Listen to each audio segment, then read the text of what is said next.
Hello everyone, कैसे हैं आप सब। एक बार पुनः हास्य कोचिंग क्लासेस पर स्वागत है। उम्मीद करता हूं आप सब अच्छे होंगे, मस्त होंगे, बेहतर होंगे। आप सभी की पढ़ाई बेहतर चल रही होगी। बच्चों, हिंदी का एग्जाम है एमपी बोर्ड में। कब है बच्चों? तो 25 तारीख को है, यानी 25 फरवरी को आपका हिंदी का एग्जाम है। और आप लोगों के लिए बच्चों लगातार कंटेंट दे रहा हूं, रिवाइज करा रहा हूं, बस आप लोगों का प्यार सपोर्ट बना रहे। इसके पहले भी हमने वीडियोस प्रोवाइड किया है बच्चों। तो चलिए शुरू करते हैं, फटाफट देखेंगे आज का पहला प्रश्न। और हाँ, जिन बच्चों को नोट्स लेना है तो ये कॉन्टैक्ट नंबर लिखा है 9685299149। मात्र 100 रुपए लगता है। हिंदी के जितना चाहो उतना कंटेंट आप ले सकते हो। पहला प्रश्न बच्चों, कविता के संदर्भ में बिना मुरझाए महकने के माने क्या होता है? बच्चों देखो, आप लोग यदि फूल ले लो, फूल सुगंध देता है लेकिन एक निश्चित समय बाद मुरझा जाता है। लेकिन कविता ऐसा नहीं होता। कविता को एक बार कवि ने बढ़िया अपने भाषा में पिरो दिया, ऐसे शब्दों का प्रयोग किया कि उसकी कभी शक्ति खत्म नहीं होती है। वो लिखने के बाद भी कई वर्षों तक चलता रहता है। आप जब अभी भी अपनी हिंदी में कविताएं पढ़ते हो तो तुरंत का थोड़ी ना है, कई वर्ष पहले उसकी रचनाएं हुई थी, है ना। तो वो कविता का अर्थ कभी भाव खत्म नहीं होता है। यही चीज बोला गया है कि बिना मुरझाए हुए कविता जो है हमेशा महकता रहता है। देखिएगा थोड़ा सा कि कविता की तुलना फूल से करते हुए कवि कहता है कि अपनी सुगंध के लिए प्रसिद्ध फूल क्षणभंगुर होता है। मतलब जो फूल होता है वो कम समय में खत्म हो जाता है। कुछ देर तक वो फूल सुगंधित रहेगा लेकिन क्षणभंगुर, अल्प समय के लिए। वह अपनी सुंदरता से सभी को लुभाता है, उनकी सुगंध सभी को आनंद प्रदान करती है, किंतु कुछ ही समय बाद उसे मुरझाना होता है। ऐसे में उसकी आभा और सुगंध दोनों समाप्त हो जाती है। दूसरी ओर कविता एक ऐसा पुष्प है जो एक बार सृजित होने के बाद अनंत काल तक अपने भाव एवं संस्कारों की, है ना, श्रोताओं को आनंदित करता रहता है ना, महक से श्रोताओं को आनंदित करता रहता है। वह बिना मुरझाए सदैव महकती रहती है। मैंने क्या बताया कि पुष्प जो है देखने को सुंदर है, लोग बढ़िया सुगंध लेते हैं, लेकिन अल्प समय बाद वो क्षणभंगुर है, वो मुरझा जाता है। लेकिन कविता ऐसी चीज है, एक ऐसी पुष्प है जो कभी मुरझाती नहीं है। अनंत काल तक एक बार कवि के द्वारा रचना कर दी गई, वो अनंत काल तक चलता रहता है। अब कुछ बच्चे कहते हैं कि सर स्क्रीनशॉट लेने के लिए समय नहीं देते हो आप। ठीक है, तो चीजें क्लियर है बच्चों कि जो आपका कविता है वो कभी भी मुरझाता नहीं है, सदैव, है ना, अनंत काल तक सुगंध देते रहता है। चलिए, भोर के नभ को राख से लीपा हुआ चौका क्यों कहा जाता है? बच्चों आप सबको पता है कि जब भोर होता है, सुबह के पहले का समय, यानी सूर्योदय के जस्ट पहले का समय भोर कहलाता है। आप समझो, जब मतलब सुबह का समय होता है तो नभ बिल्कुल ऐसा नीला जैसा दिखाई देता है और एकदम सुंदर दिखाई देता है कि जैसा आंगन में राख से आदमी लीप पोत देता है ना, लीपा पोती जिसे बोलते हैं, वैसे ही सुंदर हमारा आसमान दिखाई देता है, आकाश दिखाई देता है। प्रातः काल का समय, है ना, आकाश का रंग संघ के रंग के समान गहरा नीला दिखाई देता है। धीरे धीरे आसमान के रंग में परिवर्तन हो रहा है। अब आकाश का रंग राख के लीपे पुते चौके के समान स्लेटी सा हो गया है, किंतु अभी चौका गीला है, अतः आकाश के रंग की तुलना राख से लीपे हुए चौके से संभवतः इसलिए की गई है क्योंकि राख से लीपे गए ताजी ताजी चौके का रंग स्लेटी मटमैला जैसा होता है। भोर के नभ का रंग भी ठीक वैसा ही होता है। कहने का तात्पर्य बच्चों कि जैसे सुबह होता है, मतलब सूर्योदय होती है, उसके पहले का बिल्कुल सुहावना जो समय है स्लेटी रंग का होता है, भूरे रंग का होता है। आप देखो ना कि जब लालिमा दिखाई देती है तब की सुंदरता और बढ़िया होता है, और उसके जस्ट पहले का समय बिल्कुल नीला आकाश आसमान दिखाई देता है और ऐसा लग रहा हो कि जैसे राख से आदमी लीपा पोती किया हो, राख से मटमैला रंग, है ना, पोत दिया हो बच्चों। तो ये क्वेश्चन है, इनको आप अपनी भाषा में भी लिख सकते हैं, कोई दिक्कत। चलिए आगे चलते हैं बच्चों। अगला प्रश्न है, रेखा चित्र से क्या तात्पर्य है? देखो ये इंपॉर्टेंट क्वेश्चन है, 2 नंबर का क्वेश्चन है, 2 नंबर का। रेखा चित्र बच्चों, इसका अंग्रेजी का रूप है स्क्रैच। स्क्रैच मतलब रेखा चित्र। अब जैसे आप लोग किसी चीज का मतलब एक जैसे चित्रकार ही होता है, अपने उपकरण की सहायता से किसी चीज को उकेर देता है, चित्र बना देता है। लेकिन जो कवि होता है अपने शब्दों के माध्यम से, अपने भाव के माध्यम से ऐसी चीजों को पिरोता है कि वो आपके पढ़ने से, आपको उसको देखने से, उसको सुनने से एक चित्र सा, है ना, रूप बन जाता है। यही चीज है आपका रेखा चित्र, यानी कवि के माध्यम से अपने भाषाओं विचारों के माध्यम से ऐसी रचना करनी जिसके स्वरूप, जिसको पढ़ने से या जिसको देखने से सुनने से एकदम आकृत सा रूप यानी साकार मन में उत्पन्न हो जाए। ठीक है बच्चों, चलिए चित्रकार जिस प्रकार से अपनी उपकरण की सहायता से चित्र बनाता है, उसी प्रकार लेखक अपने शब्दों के रंगों द्वारा ऐसे चित्र उपस्थित करता है जिससे वर्णन योग्य वस्तु की आकृत चित्र हमारे आंखों के सामने घूमने लगता है। मतलब उस कहानी, उस कविता को आप सुनते हो, पढ़ते हो, देखते हो तो ऐसा लग रहा है कि हमारे मन में सीधा वो चित्र सा ही बन गया है। रिपोर्टाज किसे कहते हैं बच्चों? कोई दो विशेषताएं बताओ। देखो बच्चों, रिपोर्टाज किसी आंखों से देखी गई घटना, यदि कोई ऐसी घटना जो हम आंखों से देखते हैं, स्थित प्रकृति आदि का सरल, स्वाभाविक, वास्तविक एवं रोचक वर्णन जो होता है बच्चों, रिपोर्टाज कहलाता है। मतलब आंखों से देखी गई घटना का सुदृढ़ वर्णन रिपोर्टाज कहलाता है। इनकी विशेषताएं में, रिपोर्टाज में किसी आंखों से देखी गई घटना, मतलब कोई ऐसी घटना है जो आंखों से देखी गई घटना होती है बच्चों, यह वर्णन सत्य होता है, इसमें कल्पना का प्रयोग नहीं किया जाता है। क्योंकि कोई भी घटना जब आप खुद देख करके लिखते हो तो उस पर आप काल्पनिक चीजें ऐड नहीं कर सकते हो, उसमें वही चीज लिखना रहता है जो आपने देखा है। और रिपोर्टाज का मतलब ही है कि आंखों से देखे गई घटना का वर्णन करना रिपोर्टाज कहलाता है। अब इसमें जितना बढ़िया आप हिंदी का भाषा का प्रयोग करो ना, कि उसकी स्थित प्रकृति, उसमें मतलब सहजता है ना, यानी कुल मिलाकर यदि आप रिपोर्टाज लिखना चाहो तो किसी भी व्यक्ति द्वारा है ना अपने ही आंखों से देखी गई घटना का सरस स्वभाव है ना चित्रण करना, लिखना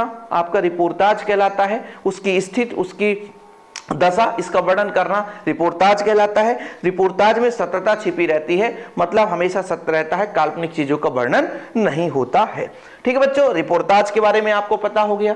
बाजारूपन से क्या मतलब है बताओ? बाजारूपन का मतलब क्या होता है कि जब आपके पास पैसे हो जाते हैं तो एडवांस बेफजूल खर्च करते हो। जैसे आपका कोई उद्देश्य नहीं है, आप मार्केट जाते हो, आपकी जेब में खूब सारे पैसे हैं, आपको जो मन लगेगा वो खरीद लोगी, जो सुहावना लगता है वो आप खरीद लोगे। यही है बाजारूपन, कि बिना काम के किसी चीज को खरीदना है ना, पैसे का पावर होना, ये आपका बाजारूपन कहलाता है।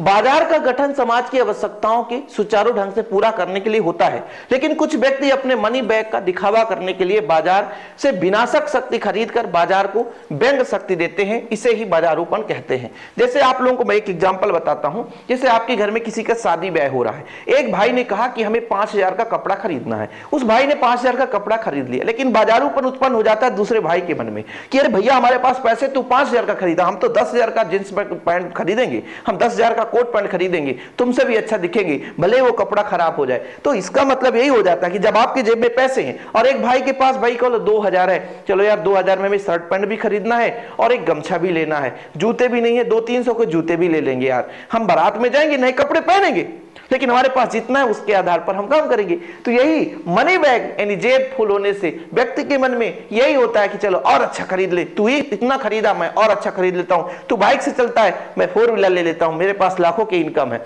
ऐसा लोगों के मन में आता है बच्चों, वही बाजारूपन हो जाता है। जेब के भरे होने से मन खाली होने पर मन की क्या दशा है बताओ बच्चों? जेब के भरे होने पर, यह क्वेश्चन आया था 2023-24 में, किसी में आया था बच्चों, है ना। और मन के खाली होने पर मन की क्या दशा है? जेब के भरे होने से, मन के खाली होने पर मन किसी को नहीं मानता, है ना। वह चाहता है कि यह भी ले लूं, वह भी ले लूं, सभी सामान आवश्यक और अनावश्यक चीज है ना ले लेता है बच्चों। चीजें वही है, बाजारूपन से ही वही चैप्टर का है बच्चों, कि जेब के भरे होने और मन के खाली होने पर व्यक्ति क्या करता है। मैंने बताया ना कि आपका मन खाली है, आपके पास ढेर सारे पैसे, आप लेकर बाजार गए, आपको कोई आइडिया नहीं कि हमें क्या खरीदना है, बस जो ही सुंदर लगे वही चीज आप ले लोगे। यही तो आपका मन खाली, मतलब आप कोई विचार बना के नहीं जा रहे हो कि हमको क्या लेना है। आपने सिर्फ और सिर्फ ये सोचा है कि भैया हम बाजार जा रहे हैं। क्या कर रहे हैं बच्चों? बाजार जा रहे हैं। और बाजार जा रहे हैं तो बाजार में हमें क्या खरीदना है? सामान खरीदना है। और जब सामान खरीदना है तो किसी प्रकार से कोई हमको ये रूप नहीं पता है कि हमको क्या खरीदना है, तो मन खाली है, जो चाहे हम खरीद सकते हैं। यही तो बाजारूपन का रूप का हो जाता बच्चों। बाजार दर्शन में आपने पढ़ा सब कुछ। पानी दे गुड़धानी दे मेघों के, पानी के साथ साथ गुड़धानी की मांग क्यों कर रही है बच्चों बताओ?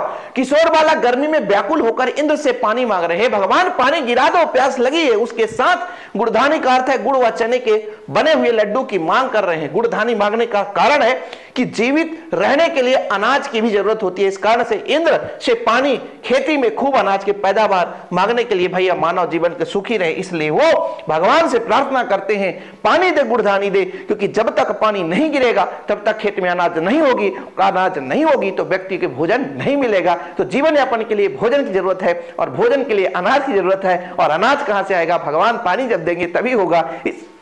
इसलिए भगवान इंद्र से प्रार्थना किया जा रहा है बच्चों के द्वारा कि हे भगवान पानी दे, गुड़धानी दे। हमारे यहाँ खेतों में भाई व्याकुलता है लोगों के प्रति, खेतों में पानी नहीं है, किसान क्या करे, किसान मतलब व्याकुल है, विचलित है, परेशान है। इसके लिए कभी यहाँ पर बोला है कि पानी तो देना ही है, गुड़धानी भी देते जाना। भगवान व्याकुल है, इंद्र भगवान से मांगते हैं कि भैया हमारे खेतों में पानी नहीं है, सूख रहे हैं, जब अनाज ही नहीं होगा तो लोगों के पेट कैसे भरेंगे, है ना। और जब अच्छा पानी गिरेगा तो अनाज होगा, मानव जीवन भी खुश रहेगा।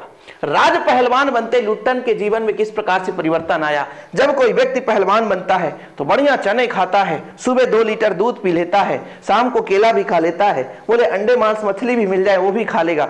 सबकी अलग अलग चॉइस है। कुछ लोग बिना अंडे मांस मछली के भी अपना शरीर बना लेते हैं। जैसे आप लोगों ने भी एग्जाम्पल देखा होगा, बाबा रामदेव जी के साथ में एक पहलवान थे, उनका नाम मुझे याद नहीं है, और शाकाहारी भी इंसान पहलवान बन सकता है। तो लेकिन लुट्टन सिंह जो है, इनको उपाधि राजा साहब ने, हालांकि लुट्टन सिंह के गुरु का नाम भी था राज पहलवान, लेकिन इनको उपाधि भी मिल गई थी, है ना, राजा के द्वारा। और जैसे ही इन्होंने, है ना, राज पहलवान बना तो उनके जीवन में खुशी का पल आ गया। क्यों? क्योंकि पौष्टिक भोजन, व्यायाम, राजा साहब की स्नेह दृष्टि उनके लिए प्रसिद्ध में 4 चांद लगा दिए। कुछ ही समय में उन्हें एक के बाद एक सभी पहलवानों को पराजित कर दिया। उसने अपने दोस्त दोनों बेटों को भी दरबार में बुला लिया और राज दरबार में रहते हुए उन्हें 15 अजय पहलवान के रूप में बीते। मतलब पहलवानी में ऐसा कोई व्यक्ति नहीं था कि जो उनसे जीत जाए। भाई बढ़िया, जैसे मान लीजिए आपको एक बढ़िया स्थान मिल जाए राज दरबार में, तो आपको तरह तरह की सुविधाएं मिलेंगी। आज भी आप देखो, मान लीजिए हमारे माननीय मुख्यमंत्री जी मोहन यादव जी हैं, जैसे उन्होंने किसी को अपने कैबिनेट में मंत्री बनाया, और जैसे ही मंत्री बनाया तो उनकी मतलब बंगला मिल गया, कार मिल गया, है ना, और 1-2 बॉडीगार्ड मिल गए, कहीं भी जाना भाई पुलिस फोर्स रहेगी, तो थोड़ा सा सुविधाएं बढ़ जाती है। ऐसे राज दरबार में लुट्टन सिंह को भी स्थान मिल गया था, तो वो खुश हो गए थे, उनकी जिंदगी में 4 चांद लग गई थी। प्यारे बच्चों, कोई दिक्कत तो नहीं है, हम सुपर फास्ट कर रहे हैं क्योंकि एग्जाम पास में है, टाइम पास तो करना नहीं है। चलिए, सीरीज एक अद्भुत अवधूत पंक्ति का क्या आशय है, क्योंकि बच्चों ये गर्मी के दिनों में भी मुस्कुराता हुआ रहता है ना। जैसे विद्यार्थी जीवन, पढ़ाई के समय में 10 घंटे 12 घंटे पढ़ना बड़ा कठिन होता है, लोगों को दिक्कत होती है, लेकिन सीरीज के फूल से आपको सीखना है कि गर्मी में, तपती धूप में भी वो खिलता है, मुस्कुराता है। वैसे भी कठिन समय में भी हमको मेहनत करना है और आगे बढ़ना है। हजारी प्रसाद द्विवेदी जी ने सीरीज को एक अद्भुत कहा है। अद्भुत का अर्थ होता है बच्चों सांसारिक बंधनों और विषयों वासनाओं से ऊपर उठा होना, है ना। सीरीज भी जेठ के महीने में जब धरती अग्निकुंड बन जाती है, धरती और आसमान जलते हैं, तब सीरीज ना जाने कहां से अपना रस खींचता है। अवधूत के समान 8 याम मस्त रहता है। लू, गर्मी, आंधी आदि में कोमल सुकुमार सुंदर फूलों को जन्म देता है। अवधूत भी सरस रचनाएं करता है, मस्त रहता है, बेपरवाह होता है। इसी कारण से सीरीज का फूल एक अवधूत है। अवधूत के साथ तुलना की गई है सीरीज के फूल की, कि किसी प्रकार से कोई विषम परिस्थिति हो, लेकिन जिस तरीके से अवधूत किसी प्रकार से गर्मी, सर्दी, ठंडी, कोई मत मौसम हो, कितना भी गर्मी हो, धूप हो, लू हो, उससे कोई फर्क नहीं पड़ता। ऐसे सीरीज का फूल भी भरे गर्मी के दिनों में बढ़िया फूलता है, महकता है, ना जाने कहां से रस खींचता है, कहां से पानी। भाई बारिश हो नहीं रही है, लेकिन कहां से वो पानी खींच रहा है यही पता नहीं, लेकिन फिर भी सीरीज का जो फूल है बच्चों महकता रहता है, मुस्कुराते रहता है। इसलिए बोला गया है अवधूत के समान है।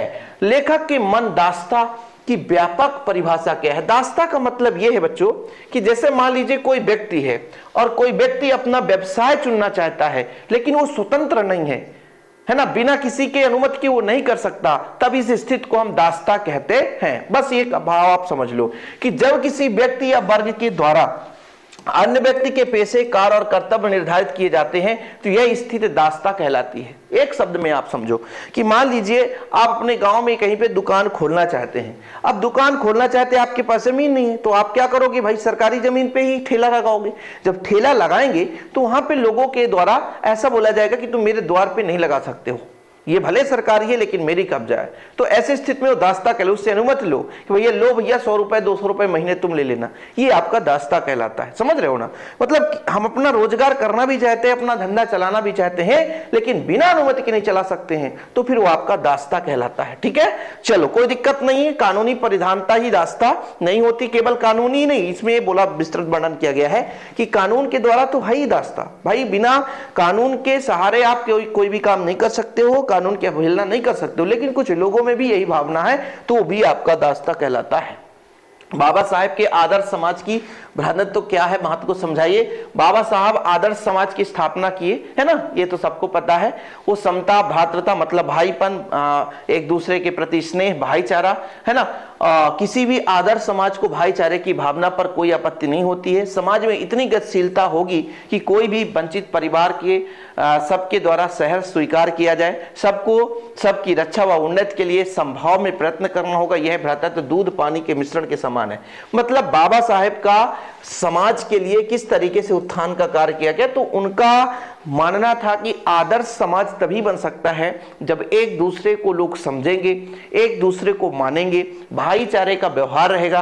कोई भी समाज हो, कोई भी धर्म हो, किसी भी प्रकार से मजहब का हो, लेकिन सब में यदि प्रेम व्यवहार होगा तभी एक आदर्श समाज की स्थापना हो पाएगी। उनका यह स्वयं का विचार था। और आज का आखिरी क्वेश्चन, मोहनजोदड़ो के नगर के नियोजन की 2 विशेषताएं लिखना बच्चों, है ना। मोहनजोदड़ो के नगर की जो सड़कें थी, है ना, एकदम चौड़ी चौड़ी थी, सड़कों के दोनों किनारे नालियां थी, पक्के घर थे, पक्के घर के साथ साथ उनके घर का आंगन जो है बच्चों वो पीछे साइड रहता था, रोड में नालियां थी, है ना, कई प्रकार की बहुत बड़ी विकसित सभ्यता थी, लगभग कई सारे कुएं थे, 700 लगभग कुएं थे बच्चों, है ना, खोदकर भूजल तक पानी निकालते थे, मतलब कुएं से ही पानी निकालते थे। ये उनकी विशेषताएं हैं। ठीक है, ये माना जा रहा है। मोहनजोदड़ो की नगर नियोजन व्यवस्था कमाल की थी, बढ़िया नगर नियोजन थी, है ना। यहाँ की सड़कें ग्रिड योजना की तरह मतलब आड़ी सीधी थी, एकदम सीधी, है ना। मोहनजोदड़ो की सड़कें इतनी चौड़ी थी कि यहाँ आसानी से बैलगाड़ी निकल सकती थी। इतिहासकारों के मत अनुसार मोहनजोदड़ो सिंधु घाटी सभ्यता में पहली संकट जो कुएं खोदकर भूजल तक पहुंचती, मोहनजोदड़ो में लगभग 700 कुएं थे। अब लगातार क्वेश्चन मैं आपको करा रहा हूं तो कुछ लोग कहते हैं कि सर मैंने एक वीडियो देखा, इसमें से कितने क्वेश्चन आ जाएंगे। भाई एक वीडियो से काम नहीं चलेगा, कई सारे जब वीडियो देखोगे। और बाकी भैया ये कॉन्टेक्ट नंबर है, जिन बच्चों को नोट्स चाहिए तो नोट्स जरूर ले लें प्रॉपर तैयारी के लिए, है ना। फिलहाल अभी के लिए इतना ही। वीडियो पसंद आए तो लाइक करके शेयर कर दें। जय हिंद, वंदे मातरम।